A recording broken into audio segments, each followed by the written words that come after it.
বিসমিল্লাহির রহমানির রহিম। আসসালামু আলাইকুম। জনতার রান্নাঘর থেকে সবাইকে জানাচ্ছি শুভেচ্ছা। আশা করি সবাই ভালো আছেন। আজকে যে রেসিপিটি করব সেটা হচ্ছে একটা মাছের রেসিপি করব। আলু আর বেগুন দিয়ে মাছটা ঝোল করব। সেজন্য এখানে একটা ফ্রাই প্যান চুলায় দিয়ে দিয়েছি, আর এখানে আমি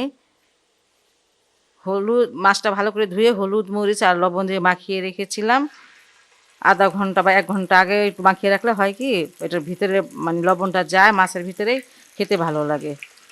এটা মূলত রুই মাছ, আপনারা যে কোনো বড় মাছ দিয়ে এটা করতে পারবেন, আর এটা কিন্তু খেতে ভালো লাগে।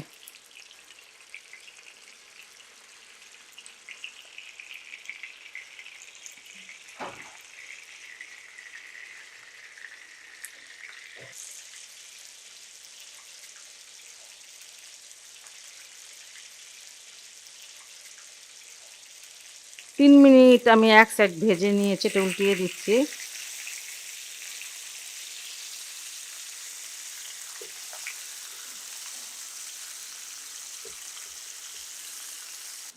মাছটা আমার ভাজা হয়ে গেছে, আমি এটা এখন নামিয়ে নিব।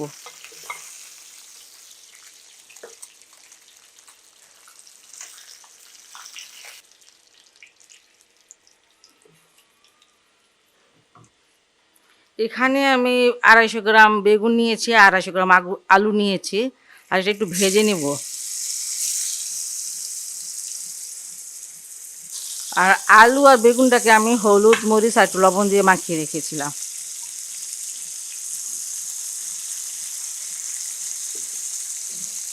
আপনি না ভেজেও রান্না করতে পারেন, কিন্তু ভেজে রান্না করলে হয় কি টেস্টটা অনেক ভালো আসে।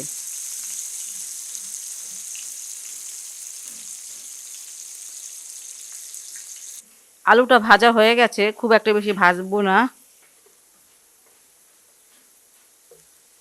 এখন দিয়ে দিব বেগুনগুলো।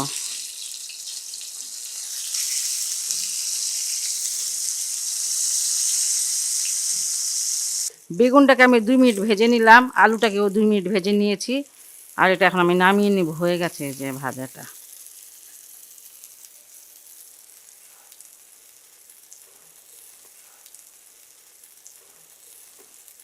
মূল রান্নায় আমি চলে আসলাম। কড়াইতে কিছুটা তেল দিয়েছি, 2 টেবিল চামচ হবে, আর 2টা পেঁয়াজ দিয়ে দিচ্ছি, পেঁয়াজ কুচি।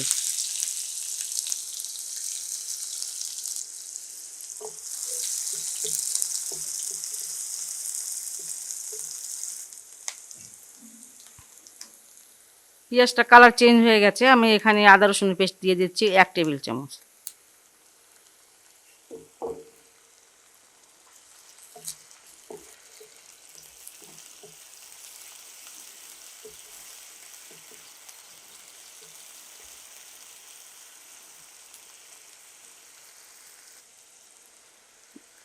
এই যে এখানে যে মশলাটা আমি নিয়েছি, সেখানে হলুদের গুঁড়া 1 চামচ, মরিচের গুঁড়া 1 চামচ থেকে বেশি, আর ধনিয়ার গুঁড়া 1 চামচ ভরে ভরে নিলাম।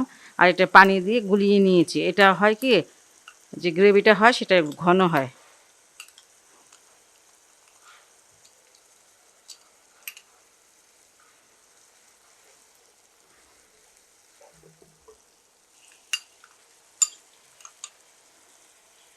বাটিটা ধুয়ে বাকি মশলাটুকু দিয়ে দিলাম।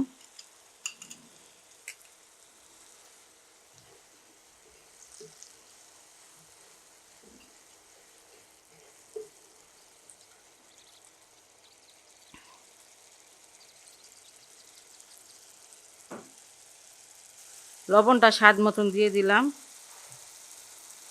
কারণ বুঝে দিতে হবে। আলু বেগুন মাছে সব কিছু তো লবণ দিয়ে মেখে রেখেছিলাম, লাগলে পরে না হয় আর একটু দিব।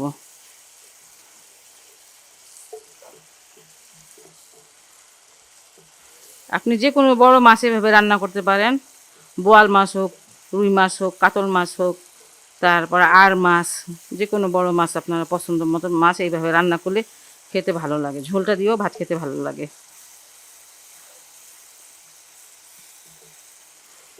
আর হলুদ মরিচটা ওইভাবে গলিয়ে দিলাম, হলুদ মরিচ ধনিয়া। দেখেন এটা যে কষাচ্ছি মশলাটা কেমন ঘন ঘন।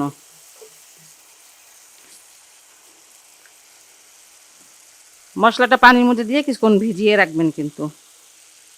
আর এখান থেকে আমি আলুগুলো আগে দিচ্ছি।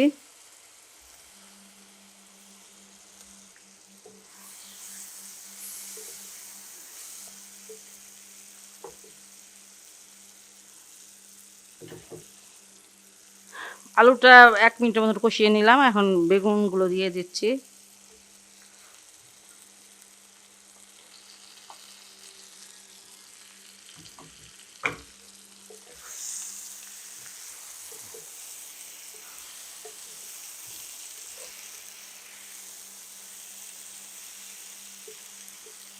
খুব একটা বেশি কষাতে হবে না, কারণ ভাজতে গিয়ে তো কিছুটা সিদ্ধ হয়েই গেছে।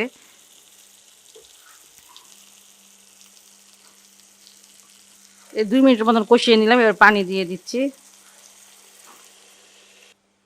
পানি আমি আরেকটু দেব, 300 গ্রামের থেকে একটু বেশি পানি দিলাম, কারণ এটা ঝোল থাকবে তো এই জন্য।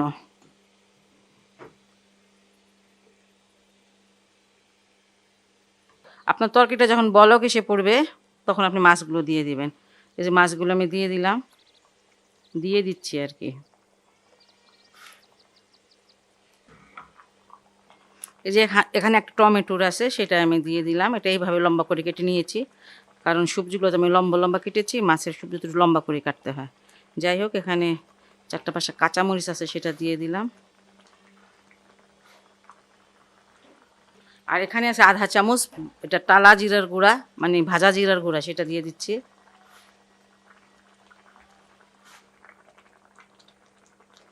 দিয়ে এবার আঁচটাকে একটু কমিয়ে দিব, কমিয়ে এটা আমি এখন ঢেকে রাখবো।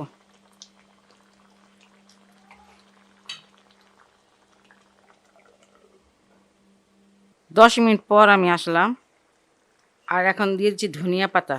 ধনিয়া পাতা দিয়ে ঢেকে এটাকে আমি চুলাটা এখন বন্ধ করে দিব, ঢেকে 2 মিনিট রাখবো, যাতে ধনিয়া পাতার ঘ্রাণটা পুরো তরকারিতে ছড়িয়ে যায়। এইভাবে যে কোনো বড় মাছের তরকারি দিয়ে যদি রান্না করেন ঝোল, এইভাবে রান্না করে দেখবেন যে কতটা ভালো লাগে।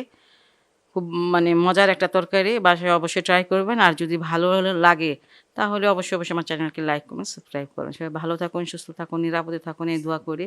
আল্লাহ হাফেজ। আমার শরীরটা খুব একটা বেশি ভালো না, সবাই আমার জন্য দোয়া করবেন।